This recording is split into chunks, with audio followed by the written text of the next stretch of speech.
Hello team, welcome to another ATP Geopolitics video with myself, Jonathan MSP. It's Ukraine War News Updates, second part thereof for the 12th of November 2024. This is a military aid video. We're going to start with news that the British Prime Minister Sir Keir Starmer will press President Biden to allocate $20 billion to Ukraine from frozen Russian assets before Trump takes office. Per the Daily Telegraph, Starmer plans personal talks with Biden at next week's G20 summit, pushing for permission to let Kyiv use Storm Shadow missiles on Russian soil, a move Biden has so far opposed. I mean, what has Biden got to lose, really? The rationale behind not allowing Ukraine to do certain things is nuclear war, right? So what's he got to lose? It will still be nuclear war, and that hasn't changed. So the problem there is this becomes a case of convincing him that he was wrong in his calculations. This is not that things have changed or that Trump's coming in now, you might as well do this. Actually, no, if I still think that allowing Ukraine to fire deeper into Russia will trigger a nuclear war or escalation towards a nuclear war, then that is still going to be the case. So I don't know how successful this could be, but hopefully the US will be providing Ukraine with all sorts of bits and pieces before the 20th of January, that money they've got left over will be put towards lots of equipment that Ukraine desperately needs, and that they do change restrictions. Now, Brussels is changing its spending policies to potentially redirect tens of billions of euros to defence and security as Russia's war in Ukraine and Trump's return to the White House heap pressure on the EU. That could be as much as 392 billion euros from 2021 to 2027. Let's look at the Financial Times article on this. So Brussels is changing its spending policies to potentially redirect tens of billions of euros to defence and security. The policy shift would apply to about a third of the bloc's common budget, or some 392 billion euros from 2021 to 2027, money that is aimed at reducing economic inequality between EU countries.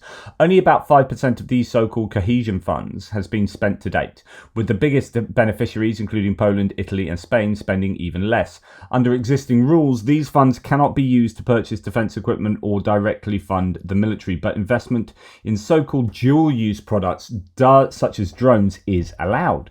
Capitals of member states still will be told in coming weeks that they will now have more flexibility under the rules to allocate cohesion funds to support their defence industries and military mobility projects, such as reinforcing roads and bridges to allow the safe passage of tanks, according to EU officials. This will include permitting funding for boosting the production of weapons and ammunition through the ban on using EU funds to purchase those weapons, though that will remain. Now, this isn't going to be a case of releasing a whole bunch of funding to then spank on tanks and send those tanks to Ukraine. So this is going to be, it might be that certain equipment can find its way to Ukraine as a result of a change in the funding rules, but it's more likely going to be a way of ensuring certain funding gets to European countries to ready them, I guess, in the event of war, maybe. I don't know. Let's go a little bit further. A spokesperson for the European Commission said cohesion funds could be used for the defence industry as long as they contributed to the, quote, overall mission to enhance regional development, including military mobility. That's the key, right? So that money would have to be understood in that context, would have to be spent to achieve that, to achieve enhancing regional developments. Germany is the linchpin for European military mobility due to its location, but its transport infrastructure is in poor shape. The Berlin Economy Ministry estimated in 2022 that the country needed to spend 165 billion euros urgently on roads, rails and bridges. Germany is due to receive 39 billion in cohesion funds through to 2027. The move will also be welcomed by states on the eastern border, which have ramped up military spending since Russia's full-scale invasion of Ukraine, while some suffered a drop in foreign investment. Quote, we have to invest into military mobility projects which are costly and important not only to one country but also to the whole region, said Gintaras Skaitse, Lithuania's finance minister. So, just to explain here, there was talk about this earlier in the war. I remember vaguely reporting on this a little bit with regard to NATO needing to do kind of wargaming for how they would react to a Russian invasion of Europe or of NATO countries. And that means that in order for NATO or the EU to provide weaponry to Poland, so say Poland was invaded by Russia with tanks and conventional pieces of equipment, then you would have to get all this equipment to Poland to do the fighting, and that would require movement of equipment all the way through Europe from different countries and NATO and Europe and blah blah blah. And the question is, well, can the railway sustain that? Can the roads sustain such movement, etc., etc.? So it's not like going to war isn't easy, okay? And there are lots of variables, lots of considerations that need to be taken into account, such as, logistics and other kind of forms of readiness. Trump warned NATO allies earlier this year that as president, he would encourage Russia to do whatever the hell they want if alliance members fail to meet their defence spending target. Poland in particular has been piling pressure on the Commission to spend more on defence. Warsaw spent 4.1% of its GDP on the military this year, double the NATO target, and it plans to reach 4.7% by 2025. EU countries have spent relatively little of their cohesion funds so far because they have instead prioritised billions in so-called recovery funds made available in the wake of the COVID-19 pandemic. These expire in 2026. Poland has typically spent a relatively large amount of its cohesion funds compared to its peers, but has been a laggard in the current budget cycle because it could not access funds that were frozen by Brussels in 2022 amid concerns over the rule of law. So that was under the PIS, the Law and Justice Party, that didn't get on very well with the EU. The money only started flowing after Prime Minister Donald Tusk took office in December last year. The shift in policy to bolster defence-related spending will also be welcomed by net payers into the EU budget, such as Germany, the Netherlands and Sweden, which see the use of existing funds as preferable to issuing joint debt or providing more EU funding. So shifting money away from other priorities such as green and digital infrastructure to the defence industry would require the Commission's approval, one official said. So there are lots of considerations still remaining. But yeah, it could be a way of finding some funding that would help to ready Europe, but also help Ukraine in some tangential ways, potentially. Now, 50% of Germans say that raising the defence spending to 3 or 3.5% is just right, and 15% even think that even that's not enough. In other words, you have a majority of people in Germany who advocate for spending more on defence. That's important, and you could read into that implicit support of Ukraine there. Now, the EU has delivered over 980,000 shells. Remember, they promised 1 million within a year. That kind of ran out in May, and we're in November now, so they didn't hit that, obviously. What they should have done is just say, we're going to provide you with 1 million shells and put no time limit on it, because they kind of shackled themselves to an expectation, made a rod for their own back, really. They have provided 980,000 and they will reach 1.5 million, said Joseph Borrell. We should have delivered it by the spring, but we failed. I just think it was biting off more than you could chew, and really just putting a date on it was where they went wrong. Right, France will supply Ukraine in the short term with 6, which is 3 more than initially pledged to be delivered in early 2025. Mirage 5005-5Fs, multi-role fighter jets, including comprehensive support. So I know I reported this yesterday, but we've got a number on that. So 6 instead of 3, early doors, and they're going to be fully kitted out, and they will be supported. The maintenance and whatnot will be fully supported, and that includes obviously weaponry as well. They will have the Mika, I think, air-to-air missiles, and they will be able to fire, I presume, Storm Shadows or Scalps, and the AASM guided glide bombs from the French, which they are now receiving another 600 of those. So this kind of is, as I reported yesterday, that's in unison with the Mirage there. So really good news. If they can put these Mirage to use before the end of 2024, that'd be amazing. 600 guided glide bombs is going to be very good for the Ukrainians. Right, the Wall Street Journal reported last month that the US is shifting its training to younger, that's its pilot training, to younger, less experienced cadets, largely because experienced pilots typically don't have the necessary English skills to do the training. That decision could delay the arrival of more F-16s on the battlefield by months, the report said. Ukraine has only received 10 F-16s so far, according to Ukrainian outlet Pravda, and it has already lost at least one. France has offered to train pilots for a different jet type, even if it is only for a small number of aircraft, is helpful. It's a big deal that France is providing training because training is a bit of a bottleneck for the F-16s. So that's good news that the French are doing that. Yeah, when it comes to Ukraine getting Mirage aircraft, a big advantage is that the French have their training pipeline. So they're able to run an independent set of training relative to what's happening in the US or elsewhere. And they, I think, will rely still on the UK providing the initial training for them on propeller planes before they go through to fly on the Mirage. Right, Forbes has written that Taiwan has probably sent Ukraine a huge batch of Hawk air defense systems. So you're wondering why suddenly the interception rates have been really very good. Well, actually, I think part of that's to do with electronic warfare getting up and running. So today there was, what was it? Was it something like 39 was shot down and 60 were taken out by electronic warfare. So electronic warfare is playing a huge part. But there was this talk about Taiwan getting rid of their Hawk air defense systems, and then they claimed, no, we won't. But what appears to have happened is they did, or at least quite a large number of batteries. We're talking about 15 batteries. So that's not just one launcher, that's a battery of launchers with at least 6 launchers, 3 missiles, and each with at least 6 launchers with 3 missiles and radars. It's a bit confusing there. Each with at least 6 launchers. Yeah, 6 launchers and 3 missiles on each launcher. Right, that's not confusing at all. I just can't read. And radars. According to journalists, it is simple, highly mobile, with towed launchers and easy to modernize. So they have been modernized and they are doing a job. I'd like to know. Yeah, so that's quite a lot. So that's 6 launchers and 15 batteries. So that's 90 launchers. Wow. So that's really good for Ukraine if they've received that. It's not like 100%. It's a little bit. It's like Taiwan may have rearmed Ukraine's air defense. That would be excellent if they have done so, and it would really help for Ukraine's ability to take down probably not the most sophisticated of targets for those Hawks to take down, but certainly will help with drones. And maybe the old cruise missile as well.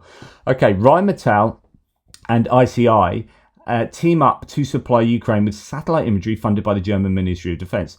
I think this is bloody important, okay?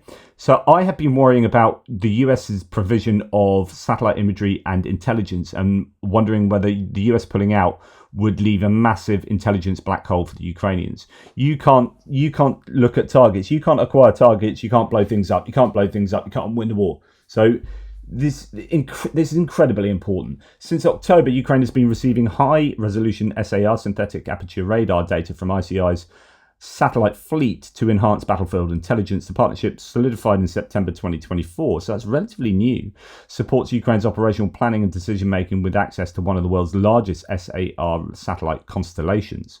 That's really good news there. So Rheinmetall and ICI cooperating to help out the Ukrainians with the funding of the Germans. Right, during his visit to Kiev, Estonia's Defence Minister Hanno Pevkur announced a new aid package for Ukraine. He met with President Zelensky and confirmed Estonia's continued military support, including clothing and small arms. So it's unlikely to be a huge package, but it all helps, doesn't it? Just to give you a little more meat on the bone for Norway's opposition party, so this is Høyre, the opposition party. Although I was told, or it was announced yesterday, they are the biggest party, we have Darth Sidious here saying, I can clarify, JP, that about Høyre's suggestion about Norway aid. So they are Norway's second largest party, he says. In the polls, FRP, Libertarians, Conservatives, is the second largest party, with Labour ranking at third for some time. So I is the largest, second largest. Okay, so it might depend what polls they are, but either the largest or second largest party. The far right, the FRP, along with the rest of Parliament, some radical leftists, are bipartisan as far as Ukraine support goes. So in other words, even the far right appear to be pretty supportive of Ukraine, which is good news. Says that there's cross-party support without the radical leftists there. So 45 billion Norwegian kroner has yet to be voted on. So the news was yesterday that the Norwegian opposition party, Høyre, wanted a tripling of the budget for helping out Ukraine.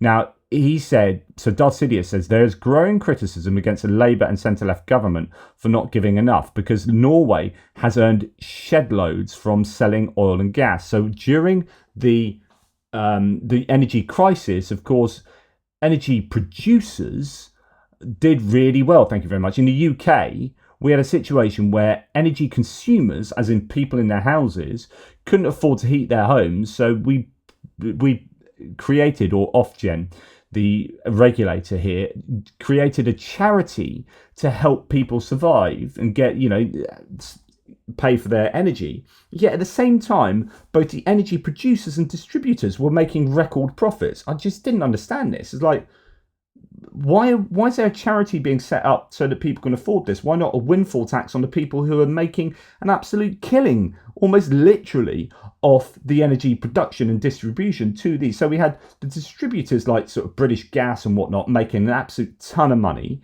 And then you had BP saying to their shareholders, their treasury, their financial dude, that's not an official term, said, we have, quote, now let's get this right, we have more cash than we know what to do with, I think was the exact quote. It was a leaked thing that he said to his shareholders, where they're making record profits and they literally were saying, we don't know what to do with all this money. I know what you could do with all that money. Help the people that can't afford the energy that you're drilling out the ground and then selling to these guys at a record cost because of the energy crisis, because of Ukraine and Russia. So my point being that, BP and all those other producers in the UK but around the world were making record profits. So Norway, North Sea oil, the UK, North Sea oil, that we've got North Sea oil rigs there that we kind of share. We don't share, but you get the point that territory is split between the two of us.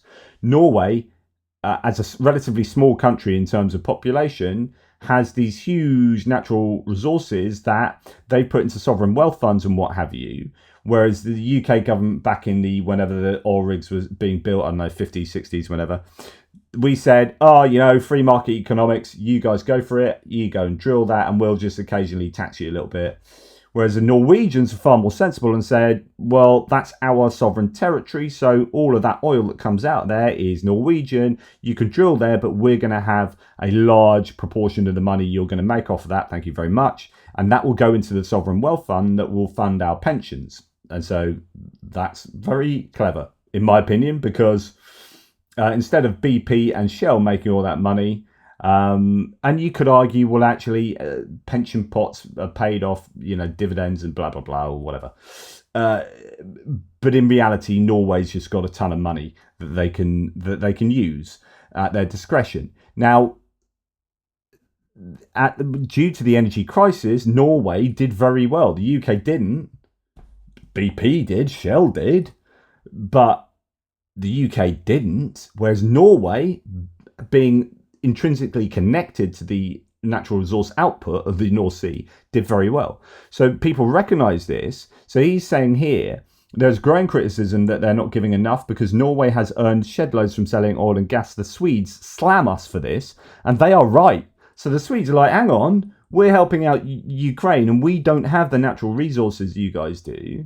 You guys can be paying well more than that because of actually doing very well out of the crisis itself.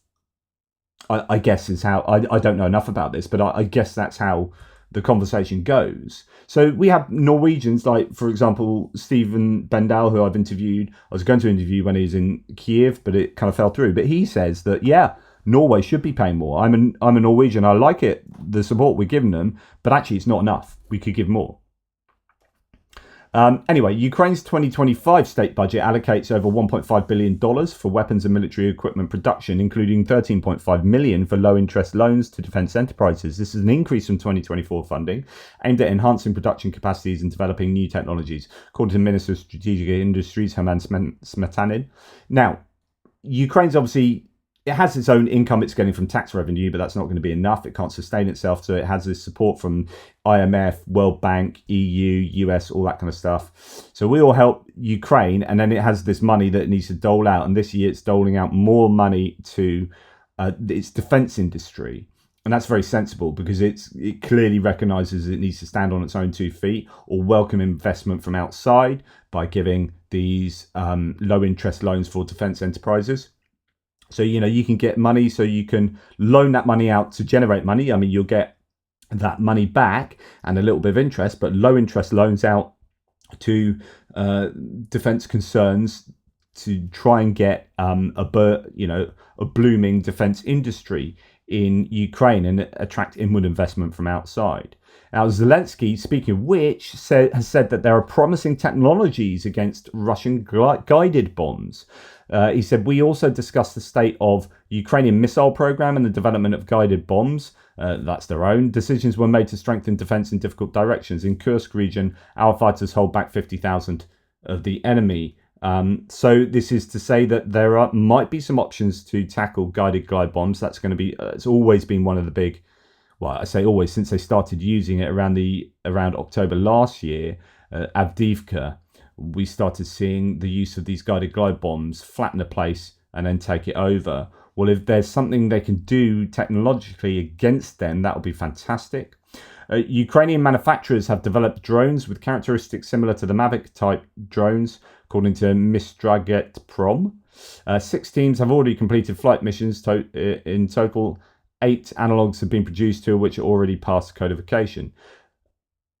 This would then mean that they won't rely on China to get all these Mavic drones. There's this competition, I guess, between Ukraine and Russia to get the Mavic drones from China.